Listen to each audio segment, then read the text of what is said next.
Most people should not circumcise their kids. What? And in this video, I'm gonna explain why. Hi, my name is Tero. I'm originally from Finland. I'm a mushroom entrepreneur, kind of a fun guy if you want. And this is The Spore, a channel where I share ideas and new perspectives that I've learned through life of business and parenting and living abroad. I'm originally from Finland. That is relevant for this video because in Finland, we don't circumcise our kids, or it's very uncommon to be circumcised. And now I live in America. I have an American wife and 3 kids that were born in America. And here in America, most boys get circumcised. And in this video, I want to explore 5 reasons why you should not circumcise your kids. And also for the counterbalance, say why people say you should circumcise your kids. So you see both perspectives. I'm firmly in the camp of not circumcising, but I want to give you both sides.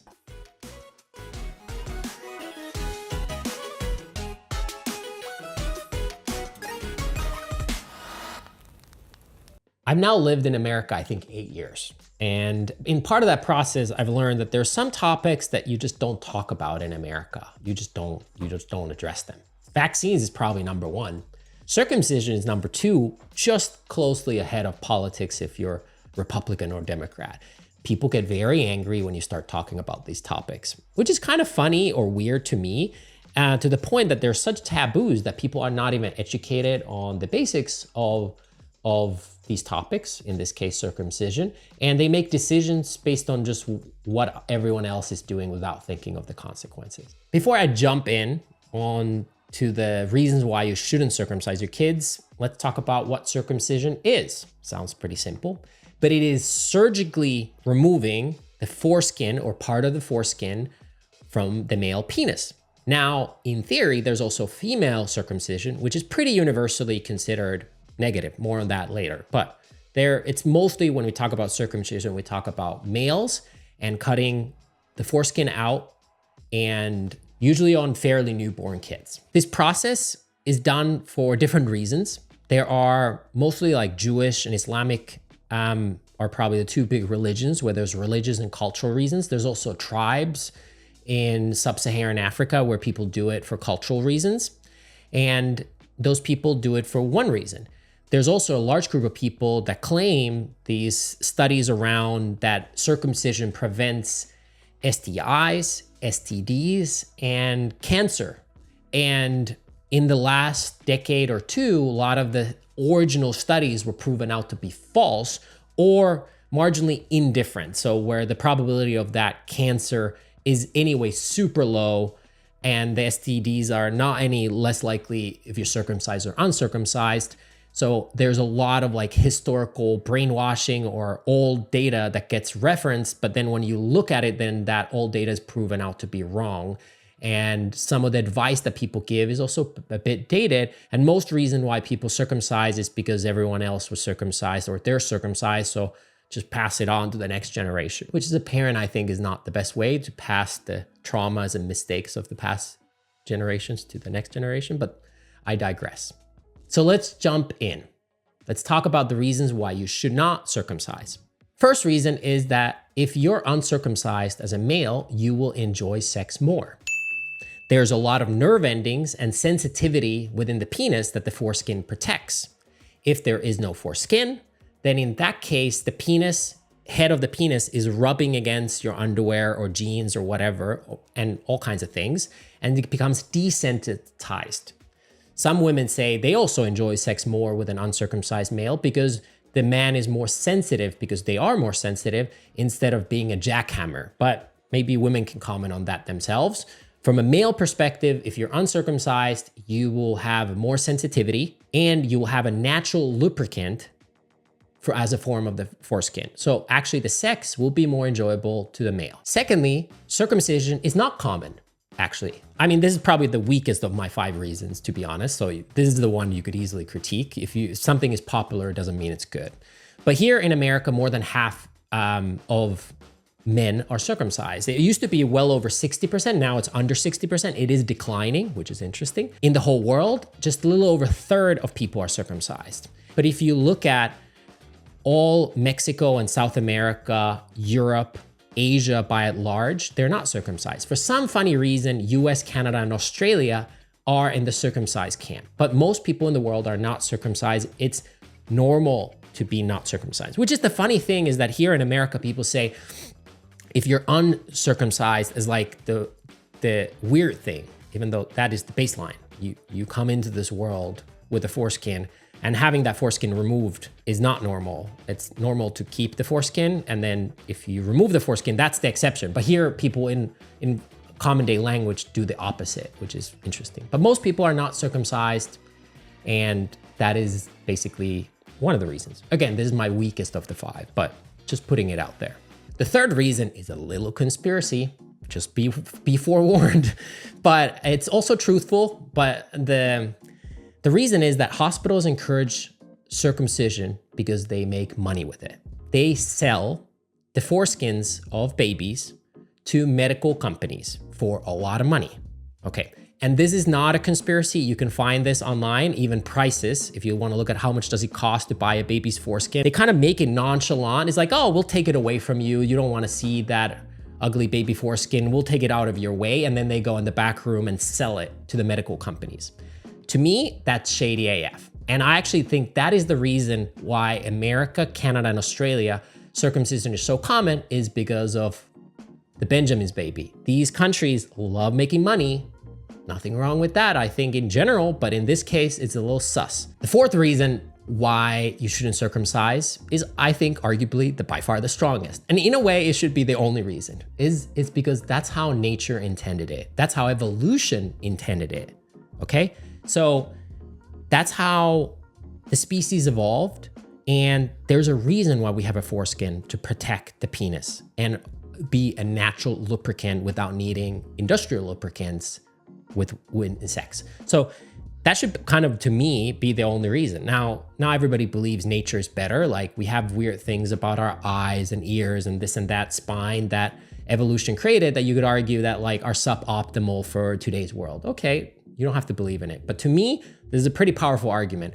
Why did nature, God, or evolution design the foreskin? There are technical reasons why the foreskin is very helpful, and I'll get back to those in a bit when we talk about the reasons why people say you should circumcise, because I do want you to hear those reasons as well. And the fifth and final reason is pretty powerful too, to me, is that the child, the newborn baby, did not consent to that. And they can circumcise themselves when they're 18 or whenever is the legal age. When they are old enough to go to war and drink and drive and this and that, like they can then choose opt in for circumcision. They can do that. You could even pay for it if they want at that point, but it's their choice, their body, their choice. You don't make that choice for them. As a parent, you obviously have a legal right to make that choice. I'm not doubting that. Parents, sometimes you make decisions for your kids that are better for them. But in this case, I think it should be the child's choice if you cut a piece of their pecker off, not your choice. So, and once they're 18, they can do it. But at 18, they can't get the foreskin back. That's gone. That's sold by the hospital. So I think is if you have a two-way door and a one-way door, meaning that one-way door is the pecker is cut and you never get it back. Two-way door is you keep it on and you can cut it later if you want. I think the two-way door is a better path forward. And that is a big reason why I think you should not circumcise your kids. And for a female perspective, I have some thoughts. My name is Cora, and while I don't have a penis, I have a husband and 3 boys. So technically I'm responsible for 4 penises. So that's quite a lot more penises than most men or women. When I was doing my research about this, I found out that the reason we do this in the US is actually traced back to the guy who invented Kellogg's cereal. And he was a crazy Puritan, religious fanatic who thought that masturbation and anything sexual was very deviant and evil. And so he knew that the foreskin of the penis is the most androgynous zone there is. There's about 10,000 to 20,000 nerve endings. And so if you cut off the foreskin, you have so much less feeling. And so he figured that boys would not masturbate as much. And that is why we circumcise. Weird, right? Speaking of penises, here's one. No, just kidding. There he is. You baby tiger. Is this your brother? He says, I just He can't. says, Mama!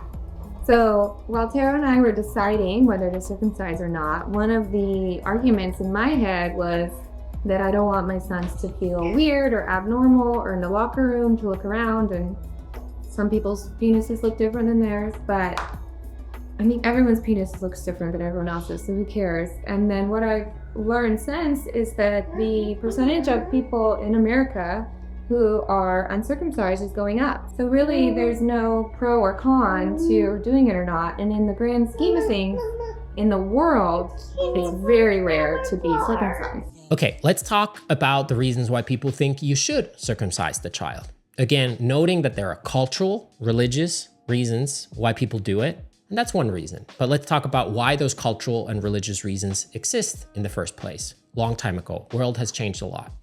The main reason where I think, and what a lot of experts think, why circumcision became popular is that it makes masturbation a lot harder. Back to my first point, sex is more fun if you have a foreskin, so is masturbation. And these religions and cultures did not want you to keep masturbating all the time. For good reasons or bad reasons, I let you decide. But the point is, they didn't want you to masturbate, therefore removing the foreskin made it harder, especially in the time before there was lotions and this and that.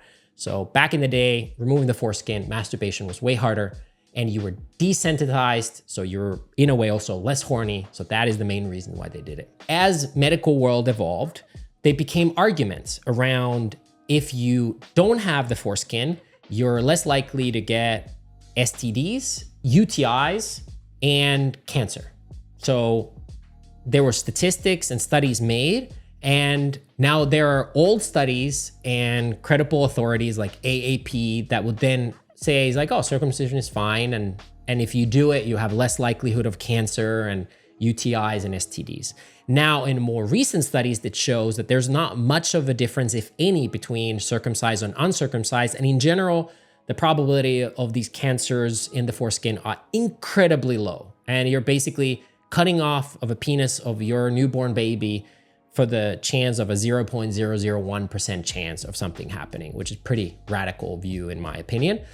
And actually, I believe since 2017, AAP has not released an updated statement if they support this or not. So the quotes from them is also quite a bit older. And I think in general, people are waking up to it. What I think is fascinating is that universally, we think that genital mutilation of women is highly frowned upon. And the few religious or cultural reasons in Middle East or Africa where they mutilate women, we frown upon that, and it's considered a huge violation to do that to a woman. But we think that's okay to do that to a male to make them less likely to do sexual acts, right? So to me, it's weird. I thought we're in the world of equality and being natural and supportive and this and that. And now suddenly the other one is highly frowned upon and the other one is encouraged. Just seems like a double standard. I think in reality, most parents don't even think about it. They're like, well, I am circumcised. My parents circumcised me, so I'll circumcise my kids. And then they find the data that supports their cause, like old studies about the cancer or UTI, or that sex is more fun with a circumcised penis or whatever. So they find the data that supports their belief without much looking into it. And therefore, I think that's the main reason why a lot of people are circumcising their kids. They don't even think about it. That being said, I mentioned that circumcision in the US is declining. And I think big part of that is internet, things like this. I mentioned that besides vaccines and Democrat-Republican conversations as a foreigner, the most sensitive people have ever been is the talk of circumcision, and people get really antsy. But I think with internet and social media, more and more people are open to doing their research and own decision. Now, some of those people doing the research might still decide, it's like, oh, I'll still circumcise, and that's okay. If you decide that's the best path for you and your kids, do it. You have every legal right. But I think more people are figuring out these facts about circumcision and the history of it, and big companies like Kellogg, another semi-conspiracy, on how the founders of big companies use circumcision and ways to control the masses in a non-ethical way, is the reason why we have circumcision, not because it makes medically any sense. So that is my video about circumcision, my 5 reasons why you shouldn't circumcise your kids. It is not natural. Most countries don't do it. In most countries, like in Finland, it's pretty much illegal to circumcise unless there's a high exception medical reason. It's not any less safe. Sex is actually better in that case. And the kid can at 18 decide make their own decision, versus if you cut it off, they can't reverse it at any point. So I think that's why more people should not circumcise their children. Yeah, that was a juicy one. I can make other juicy videos too, but I think this was important. It is, after all, Baby Penises Matter campaign. There's funny content about Arrested Development about this character who wants to save the foreskins. So it is a funny topic, but most people get pretty angry when you bring it up. Hopefully this video was helpful to you. If you liked it, leave a comment, thumbs up, subscribe to the channel if you haven't already. If you hate it, still leave a thumbs up and a comment, and maybe see you in the next video. Ciao, ciao.